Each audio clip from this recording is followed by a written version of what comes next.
Friend, એકવાર ફરીવાર નવા વ્લોગમાં સ્વાગત છે. ગુજરાતી વ્લોગ બોક્સમાં તમારું હું સ્વાગત કરું છું. આજે આપણે જોઈએ ચાંપાનેર પાવાગઢનો કિલ્લો, જે પાવાગઢના ફતેહ રાજા પાસેથી મોહમ્મદ બેગડાએ યુદ્ધમાં જીતી લીધો હતો.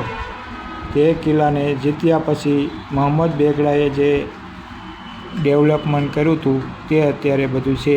500 વર્ષ રોકું થઈ ગયું. ફ્રેન્ડ, પાવાગઢનો ઇતિહાસ એવો છે કે પાવાગઢમાં ફતેહ રાજા રાજ કરતા હતા, પણ ફતેહ રાજા એકવાર નવરાત્રિ હતી તો માતાજીના આશીર્વાદથી તે રાજ તો કરતા હતા, એમના માથે માતાજીના આશીર્વાદ બહુ હતા.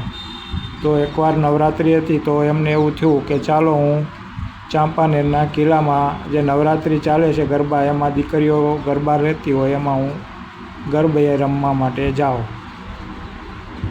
તો માતાજી પણ ગરબા રમવા માટે આવ્યા હતા કિલ્લામાં. તો પાવાગઢના જે ફતેહ રાજા હતા એને એવું થયું કે આ જે છોકરીઓ ગરબે રહેશે એમાં એક છોકરી તો બહુ સ્વરૂપવાન છે, પણ એ માતાજી હતા એ એને નથી ખબર.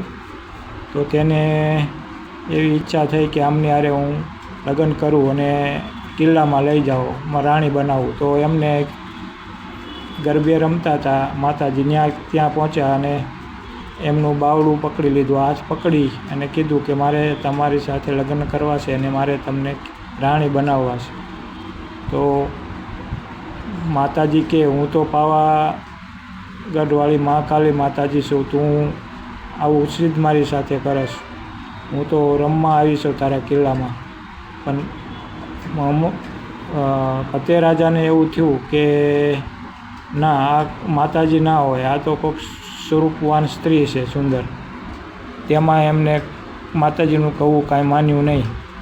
તો ત્યાં તેને માતાજીએ શ્રાપ આપ્યો કે તું તારો કિલ્લો ગુમાવી બેસીશ અને તારા કિલ્લામાંથી કોઈ ચડાઈ કરશે. તે મોહમ્મદ બેગડાએ ચડાઈ કરી અને ફતેહ રાજા પાસેથી આ કિલ્લો જીતી લીધો. પછી 500 વર્ષ પહેલાં આ મોહમ્મદ બેગડાએ જે કિલ્લા જીત્યા પછી બધું ડેવલપ કરેલું છે, મસ્જિદો અને જે કાંઈ ઇસ્લામિક વાસ્તુશાસ્ત્ર પ્રમાણે એને કર્યું હોય એવું અંદર કરેલું બધું છે. આ મૂળ કિલ્લો આ ફતેહ રાજાનો, પણ એમને માતાજીના એવા ઓલું મળી ગયું કે શ્રાપ મળી ગયો ફતેહ રાજાને, તો આ કિલ્લો એ હારી ગયા. સામે જો આ મહાકાલી માતાજીનું મંદિર છે ફ્રેન્ડ, પાવાગઢ પર્વતમાંથી, અને આ ચાંપાનેરનો કિલ્લો. તો મોહમ્મદ બેગડાએ આ કિલ્લામાંથી ચડાઈ કરી અને આ કિલ્લો જીતી લીધો હતો ફતેહ રાજા પાસેથી.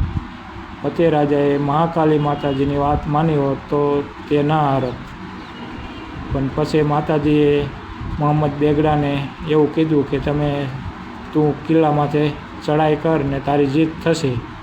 એટલે શ્રાપિત રાજા તો હારી જ જવાના હતા, એને મોહમ્મદ બેગડાને ખબર હતી અને હારી ગયા ફતેહ રાજા.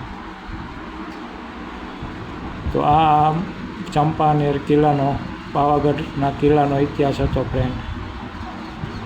પાવાગઢ પર્વત જે મહાકાલીજીનું મંદિર છે તેની નીચે જ આવેલો છે પાવાગઢનો કિલ્લો. તો ફ્રેન્ડ, આગળ તમે હવે કિલ્લો જુઓ.